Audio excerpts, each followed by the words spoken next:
Bienvenue au Laos, c'est les sentiers du Vietnam au Laos, mais le Laos et le Vietnam ont une histoire commune puisque le Laos a subi les effets de la guerre du Vietnam et a été notamment un des pays les plus bombardés au monde par les Américains.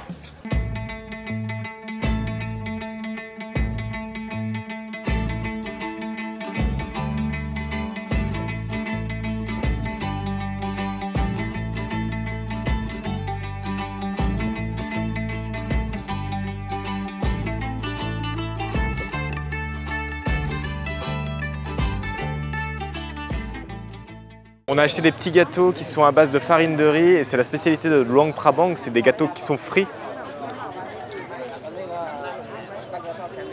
C'est salé, il y a du haricot dedans, des graines de sésame. C'est pas mal. On a un autre gâteau de coco. C'est bon là, c'est grillé. Une pâte de coco légèrement sucrée, excellent. C'est 10 000 par gâteau, du coup ça fait à peu près 40 centimes. Très très bon. Là on valide. On trouve aussi des champignons rouges comme ça, c'est assez spécial. J'ai jamais vu ça au Vietnam. Là ils ont carrément un pied de buffle à vendre, enfin même deux, et même la queue du buffle. Ils mangent vraiment tout. Le Mekong passe juste à côté de le Luang Prabang, ce qui fait qu'on peut manger pas mal de poissons, dont le poisson-chat, qui peut avoir des tailles assez impressionnantes. On a aussi des tout petits piments. J'ai l'impression que c'est des piments très locaux. Et je pense que ça pique énormément.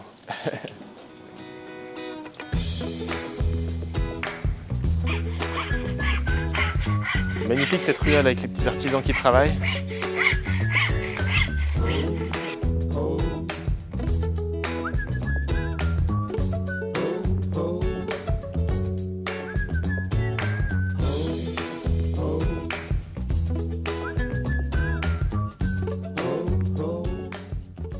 Le Vietnam et le Laos ont un passé qui est très lié puisque le Laos était également une colonie française et d'ici, depuis la montagne, on voit tous les toits des maisons coloniales en particulier en fait, qui ont une architecture entre un mélange colonial et un mélange laotien, c'est assez sympa. Encore un temple à visiter ici à Luang Prabang et chaque temple a son histoire. Nous on a la chance d'avoir Monsieur Dang qui nous explique aujourd'hui l'histoire de chaque temple et de chaque lieu. C'est un guide, mais comme il vient du nord du Laos, il nous a expliqué qu'il était très pauvre et que c'était compliqué d'accéder à l'éducation et donc il est devenu moine pendant quelques années pour pouvoir accéder à une éducation gratuite et aussi apprendre l'anglais puisque les moines échangent pas mal avec les étrangers et c'est comme ça qu'ils apprennent l'anglais.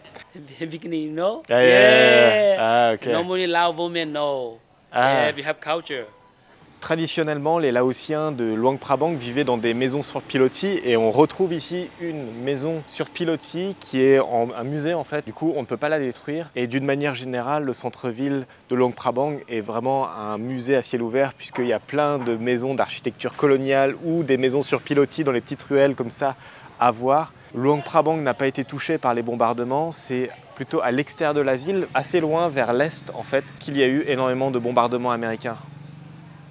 À 1 heure de route de Luang Prabang se trouve la cascade de Quang Si. C'est un spot photo vraiment très sympa. Par contre, on n'est clairement pas en dehors des sentiers battus, il y a énormément de touristes. Sur la route, il y a plein de petits villages à visiter aussi. Là, on est vraiment dans le côté très authentique du Laos.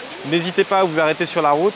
Il y a aussi un centre de sauvetage des ours noirs qui habitent ici. En fait, ils sont en voie de disparition parce qu'ils ont été chassés par les Laotiens pendant plusieurs années. Le guide nous disait qu'on prenait les petits et on les vendait aux Chinois et on tuait les mères. Ce qui fait qu'ils ont commencé à disparaître petit à petit. Là, il y a un projet de sauvegarde et de remise en liberté des ours noirs. Et il paraît même qu'ici, dans la jungle, il y a aussi des tigres encore. Sur la route, on s'est arrêté sur une ferme où il y a des buffles. Et en fait, ils récupèrent le lait des buffles pour fabriquer de la glace. Là, c'est 50 000 kips pour une glace comme ça, donc à peu près 2 €. Goût citronnelle, plutôt sympa. On s'arrête dans un village Hmong. Les Hmong, ce sont des minorités ethniques qui vivent ici. Ils ont été mis dans ce village par le gouvernement parce qu'avant, ils vivaient dans la montagne. Après, ils vendent ici quelques souvenirs pour les touristes parce que ça reste une route très très touristique. Sabali. Les maisons des Hmong sont construites ici en bambou, alors qu'au Vietnam, on a plutôt des Hmong qui construisent des maisons en terre. Ils sont très pauvres, comme au Vietnam. Par contre, ici, il paraît qu'ils sont un peu plus détestés par la population puisqu'ils ont été recrutés par les Américains pendant la guerre du Vietnam pour saboter la route Ho Chi Minh qui permettait aux Viet Minh de descendre jusqu'au sud du Vietnam. Le guide nous disait que les Hmong avaient été recrutés par la CIA américaine pour se battre contre les communistes et on leur donnait de l'argent en fait pour tirer sur un bus ou tirer sur des camions. Et aujourd'hui, ils ne le font plus, bien sûr, la guerre est terminée, mais c'était une époque assez sombre, hein. C'est quand même des Laotiens qui se battent contre d'autres Laotiens ou contre les Vietnamiens au sein du même pays, c'est un peu triste.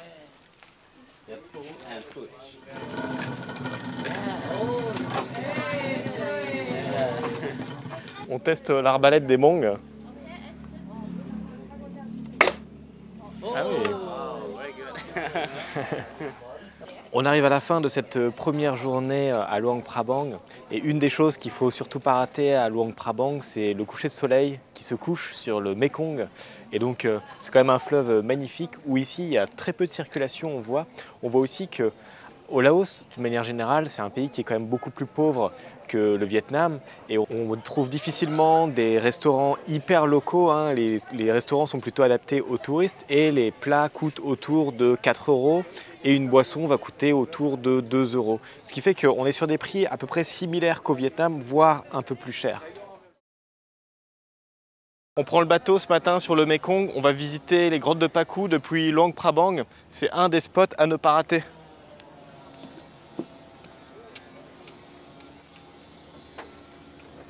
Ça va aller.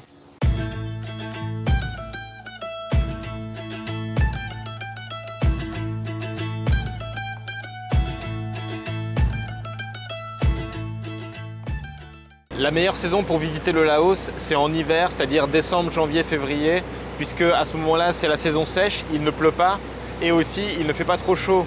La nuit, ça descend jusqu'à 15 degrés et la journée, ça remonte très très haut, jusqu'à 32 degrés. Les grottes de Paku, c'est un ensemble de 2 grottes dans lesquelles on retrouve autour de 4000 statues de Bouddha. Et pour l'anecdote, à côté de notre hôtel, en fait, on a un temple et cette semaine, il y a un festival et les moines, en fait, ont joué de la musique toute la nuit.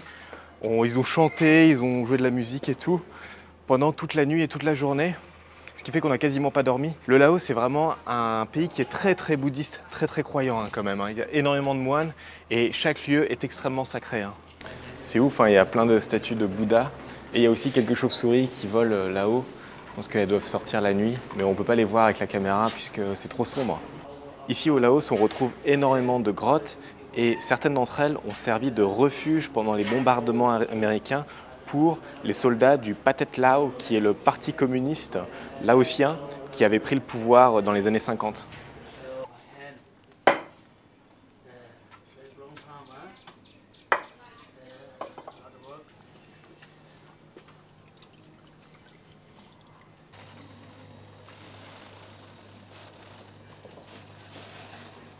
Partout sur les marchés à Luang Prabang, on peut acheter un papier très spécifique qui est en réalité un papier artisanal fabriqué ici dans ce village.